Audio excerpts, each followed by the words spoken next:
जंतर मंतर पर जो कुछ भी हुआ देश और दुनिया ने देखा। कुछ शरारती बच्चों ने भद्दी भद्दी गालियां दी।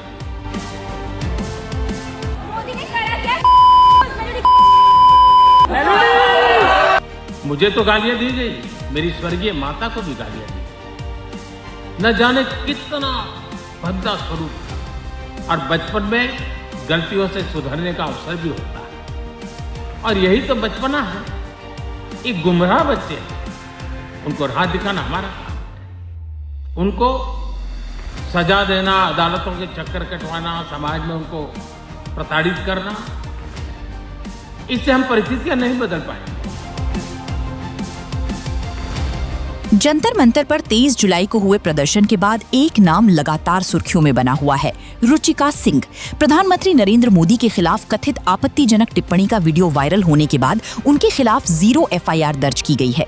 लेकिन आखिर रुचिका सिंह कौन है, 0 FIR क्या होती है और अब इस मामले में आगे क्या होगा, आइए जानते हैं पूरी रिपोर्ट। जानकारी के मुताबिक जंतर मंतर पर हुए प्रदर्शन के दौरान रुचिका सिंह का एक वीडियो सोशल मीडिया पर तेजी से वायरल हुआ। वीडियो में प्रधानमंत्री नरेंद्र मोदी के खिलाफ कथित आपत्तिजनक भाषा का इस्तेमाल करने का आरोप लगाया गया है। इसके बाद गाजियाबाद निवासी स्मृति सिंह की शिकायत पर नोएडा एक्सप्रेसवे थाना में 0 FIR दर्ज की गई। पुलिस ने भारतीय न्याय संहिता यानी BNS 2023 की कुछ धाराओं के तहत मामला दर्ज किया है। रिपोर्ट्स के अनुसार रुचिका सिंह नोएडा के सेक्टर 168 स्थित लोटस जिंक सोसाइटी में अपनी मां के साथ रहती थी और एक पार्लर में काम करती हैं। हालांकि पुलिस की ओर से उनके पेशे या अन्य व्यक्तिगत विवरण की आधिकारिक पुष्टि सीमित है। उनका व्यवहार तो हमारे साथ अच्छा था, लेकिन हम ये नहीं कह सकते उनका व्यवहार वहाँ पर कैसा हुआ। लेकिन जब से जंतर मंतर पे ये हुआ है, वो यहाँ से गायब है। अब सवाल है कि 0 FIR क्या होती है। 0 FIR का मतलब है कि अगर कोई अपराध किसी दूसरी शहर या थाना क्षेत्र में हुआ हो, तब भी कोई भी पुलिस स्टेशन शिकायत दर्ज कर सकता है। FIR दर्ज होने के बाद मामला उस पुलिस स्टेशन को भेज दिया जाता है जिसके क्षेत्र में घटना हुई है। इसका उद्देश्य शिकायत दर्ज कराने में देरी ना हो।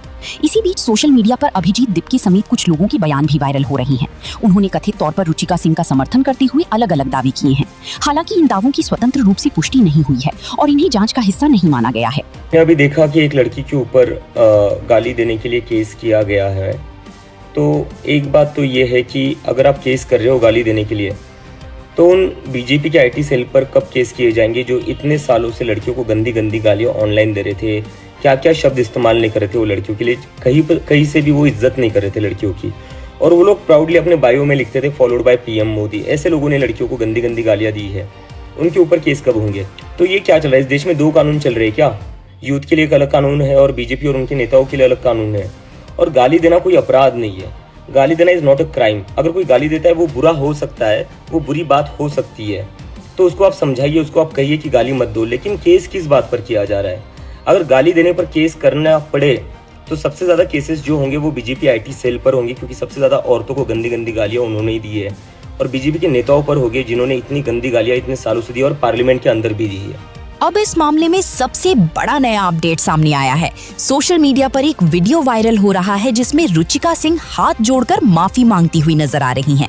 वीडियो में वो कहती हैं कि अगर उनकी बातों से किसी की भावनाएं आहत हुई हैं तो उन्हें इसका खेद है और वो अपने बयान के लिए माफी चाहती हैं।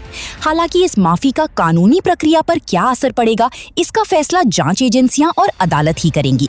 केवल माफी मांगने से दर्ज FIR स्वतः समाप्त नहीं हो जाती। मैं अभी मात्र 15 साल की हूँ। मैंने जो करा माफ़ी के लायक नहीं था। मैंने बहुत गंदी चीज़ें बोली है, बट ये मेरी पहली और आखिरी गलती होगी। इसके बाद मैं ऐसा कुछ नहीं करूँगी और ना ही वो चीज़ मैंने कभी पोस्ट की थी। मैं पूरे देश से माफ़ी मांगती हूँ। मैं इतनी शर्मिंदा हूँ, मैं अपनी नज़र भी नहीं उठा पा रही हूँ। मैं सबसे माफ़ी मांग रही हूँ, मुझे प्लीज़ माफ़ कर दीजिए, प्लीज़। इसी बीच प्रधानमंत्री नरेंद्र मोदी का भी एक संदेश सामने आया है। सोशल मीडिया पर युवाओं द्वारा अभद्र भाषा का इस्तेमाल करने वाले वीडियो वायरल होने के बीच प्रधानमंत्री ने लोगों से गुस्से की जगह समझदारी और सकारात्मक सोच अपनाने की अपील की। प्रधानमंत्री मोदी ने कहा, गलतियां होती हैं और बचपन में गलतियों से सुधरने का अवसर भी होता है, और यही तो बचपना है। और इसलिए मैं समाज के अंदर जो आक्रोश है उसको भली भांति समझ सकता हूं। एक कल्चरल शॉक है कि हमारी बेटियां इस प्रकार की भाषा कैसे बोल सकती हैं। लेकिन समय है इन बच्चों को गले लगा करके राह दिखाने का। ये गुमराह बच्चे हैं, उनको राह दिखाना हमारा काम है। उनको सजा देना, अदालतों के चक्कर कटवाना, समाज में उनको प्रताड़ित करना, इससे हम परिस्थितियां नहीं बदल पाएंगे। मैं उन्हें माफ करना चाहता हूं। समाज भी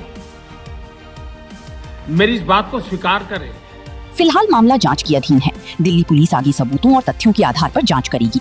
किसी भी निष्कर्ष पर पहुंचना अभी जल्दबाजी होगी।